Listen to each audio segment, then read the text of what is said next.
Good morning students, myself Shiv Arora from Silver Bells, Mansoor, Panapur. Today I am here for our chapter number 4, Let's Travel part 2 of class 7.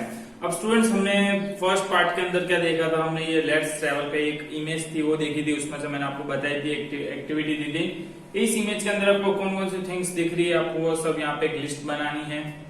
Okay उसके बाद हमने जो activity 2 देखा था, जो गुजरात का part 1, Gujarat के बारे में कुछ थी इंफॉर्मेशन, वो हमने देखी थी।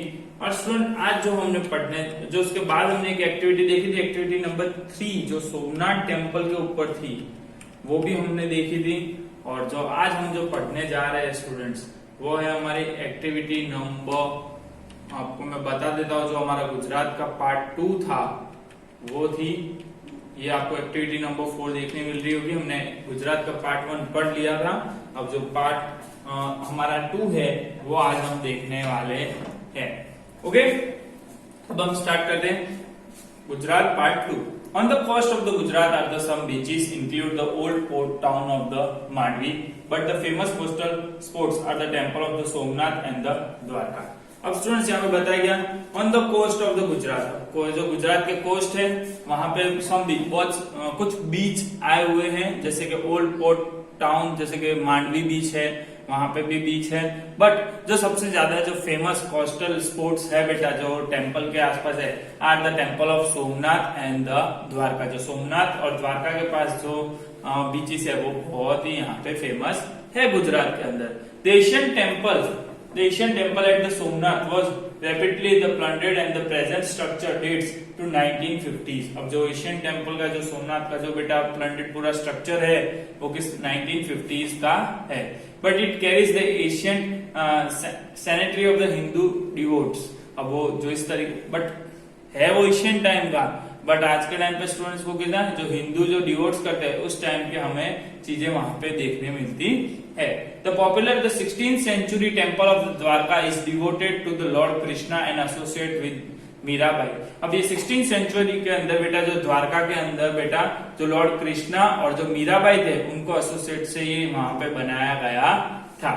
The town the Palitana is famous for it more than 800 Jain temples। अब स्टूडेंट्स यहाँ पे बताया गया जो पालीताना है उसके अंदर मोर देन 800 जैन टेम्पल्स है, उसकी वजह से हमारा गुजरात भी फेमस है क्योंकि वहां पे 800 से ज्यादा है। बट अभी का अगर हम करंट रेशियो देखने जाओगे स्टूडेंट्स तो 1000 से ऊपर जैन टेम्पल हो चुके हैं अपने पालीताना के अंदर। Some of this as old as the 11th century। और उसमें से बेटा कुछ जैन टेम्पल्स है वो जो 11th century के जैन टेम्पल है।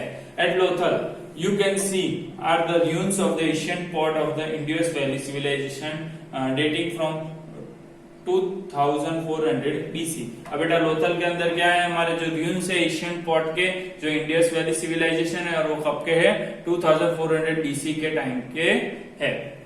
द शासनगिर, अब जो यहाँ पे शासनगिर नेशनल पार्क है इन Gujarat, is the only place where the aesthetic Lions still survive. अब बेटा इसमें बताया गया जो हमारा शासनगिर है, जो हमारा आपने देखा होगा सौराष्ट्र के अंदर जो वहां पे शासनगिर नेशनल पार्क है, उसके अंदर वहीं पे एक अकेली जगह है गुजरात के अंदर जहां पे एस्थेटिक लायन अभी तक जिंदा है। अब the wild centuries in the little Rann of the Kutch is a world heritage site. और इसमें स्टूडेंट्स और भी एक चीज है हमारी जो गुजरात के अंदर फेमस है, वो क्या है, जो वाइल्ड सेंचुरी है जो हमारी लिटिल रन ऑफ कच्छ है, वहां पे भी वो बहुत ही फेमस है और जिसे हम वर्ल्ड हेरिटेज साइट के नाम से जाना जाते हैं। अब आपको यहाँ पे क्वेश्चन दिया गया स्टूडेंट्स, वो एक्टिविटी में आपको दे रहा हूँ। Which of the places describe here have you visited. अब आपने यहाँ पे जो प्लेसेस आपको डिस्क्राइब करी मैंने, उसमें से आपने कौन कौन सी प्लेस यहाँ पे स्टूडेंट विजिट कर रखी है, वहां पे आपको यहाँ पे उसके नीचे उसका नाम लिखने हैं। ओके अब स्टूडेंट्स इसके बाद जो मैं आपको दे रहा हूँ वो हमारी जो नेक्स्ट पोएम है, poem activity number 7, A poem for a friend away on a trip। ये जो एक्टिविटी नंबर 7 हमारी है ये हम देख लेते हैं स्टूडेंट्स। अब ये जो पोएम है ये किसने लिखी, this is the poem for a friends who is away on the trip. अब ये पोएम स्टूडेंट्स एक फ्रेंड ने लिखी है जो ट्रिप से दूर है, और this poem is written by the Chinese poet Su Shi. अब स्टूडेंट्स जो ये पोएट है, कोई किसने लिखी थी? सुशी, जो चाइना का जो पोएट है बेटा, उसने ये पोएम लिखी थी। अब इस पोएम के बारे में क्या है हम पहले देख लेते हैं। When we will the moon be clear and the bright with the cup of nectar in my hand, I asked the blue sky, when would it be up the heaven for tonight? अब जो students यहाँ पे जो poet है वो वहां पे क्या है, अपने बेड पे है और वहां से उसको एकदम ब्राइट मून दिख रहा है अच्छे से क्लियरली। तो वो वहां पे क्या बोल रहा है, when will be the moon be clear and bright? वो वहां पे हो जाएगा कब मून एकदम क्लियर और ब्राइट उसको दिखेगा। और with the cup of nectar in my hands, और उसको कहने का मतलब ये है स्टूडेंट्स कि उसको एकदम क्लियर व्हाइट मून देखना है और जो उसकी शाइनिंग है वो उसके साथ, जो उसके पास हैंड में जो कप, जो उसके हाथ में कप है स्टूडेंट्स, उसके अंदर उसे जो व्हाइट शेडो है मून की लिक्विड जो फॉर्म उसके अंदर कप में आ जाए और उसे ऐसा लगे कि मेरे हाथ में कुछ नेक्टर है। और नेक्टर मतलब क्या होता है स्टूडेंट्स, कि एक शुगर रिच लिक्विड होता है जो प्रोड्यूस हमारे जो फ्लावर के थ्रू होता है, जैसे आपने हनी देखा हो उसे नेक्टर बोल सकते हैं। ओके, तो वो सोचता है कि उस जैसा हनी मीठा होता है इसी तरीके से उसे जो मून की जो लाइट्स होती है वो मीठी लगती है। I asked the blue sky, और वो ये चीज जो अपना क्वेश्चन है किसको बोलता है, ब्लू स्काई को बोलता है। What would it be up the heaven for tonight? उसे क्या ऐसा लगता है जैसे वो अपनी बेड पे है, उसे ऐसा लगता है एकदम ब्राइट मून उसको फील हो रहा है और उसे लग रहा है कि वो कोई हेवन में आ चुका है, उस तरीके का उसे फील हो रहा है। Oh moon, how I wish to get closer to you, riding down the breeze, yet I fear on your crystals and jet you, and it much too high and the cold, so let me just dance here with my moonlight shadow। अब वो वहां पे क्या बोल रहा है student, first line में O moon how I wish to get closer, उसे विश है, उसका ड्रीम है स्टूडेंट्स कि उसे जो मून है उसके पास से उसे देखना है और उसको वहां जाकर फील करना है, जो वहां की मून की जो ठंडी ठंडी शाइनिंग जो लाइट्स होती है वो। राइडिंग ऑन द ब्रीज, अब स्टूडेंट ब्रीज का मतलब होता है जो एकदम लाइट कूल्ड विंड होती है ना, कि उसको एकदम राइड कर रहा है, मींस जो ठंडी हवाएं चलती है जो गर्मी के टाइम पे, उस तरीके का उसको फील हो रहा है। Yes I fear your crystal and the jade you केजू। अब वो बोल रहा है जो उसका क्रिस्टल, मीन्स क्रिस्टल में होता है बेटा एक शाइनिंग जो स्टोन होते हैं ना जो कलर में आते हैं, वो उस तरीके का उसे जो मून लग रहा है कि वो उसे एकदम अच्छे से क्लियर दिख रहा है, उसे कोई फर्क नहीं पड़ता है। और जो जेड्यू मीन्स जेडी बेटा एक ग्रीन कलर का स्टोन आता है जो शाइनिंग स्टोन होता है, उसे बोलते हैं is much too high and cold. और उससे क्या लगता है कि ये जो है जो मून है वो कितना टू हाई और कोल्ड मीन्स ठंडा भी है। सो वो लास्ट में उसका मन क्या करता है, वो उसका मन करता है कि लेट मी जस्ट डांस, उसे डांस करने का मन करता है। जो उसकी मून की जो मूनलाइट की जो शेडो आ रही होती है स्टूडेंट्स, उसके अंदर उसको ठंडी ठंडी हवाओं के अंदर उसको नाचने का मन करता है।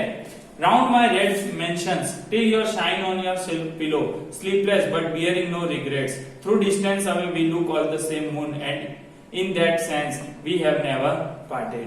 अब वो स्टूडेंट्स क्या बोल रहे हैं, राउंड माई रेड मेंशन, जो उसका घर है, जो रेड मेंशन मतलब बेटा कि जो एक कलरफुल अच्छा ऑसम लुकिंग जो इंप्रेसिव हाउस होता है वो बोल रहा है कि मेरे घर के आसपास पूरा till your shine on my silk pillow, वो उसके अपने बेड पे है, अपने सो रहा है। और उसकी जो बेटा जो मून की सनलाइट है वो कहाँ पे, उसकी विंडो से उसकी पिलो जो सिल्क का पिलो है उसके ऊपर जा रही है। स्लीपलेस, अब वो क्या बोले कि वो सोया हुआ नहीं है, उसकी मून जो शेडो उसके ऊपर पड़ रही है उसे नींद नहीं आ रही, but bearing no regrets, but उसको भी उस चीज का दुख नहीं है कि उसकी जो सनलाइट है उसको आ रही, बट उसको वो सनलाइट वो क्या कर रहा है, इंजॉय कर रहा है, उसे बोर नहीं हो रहा है।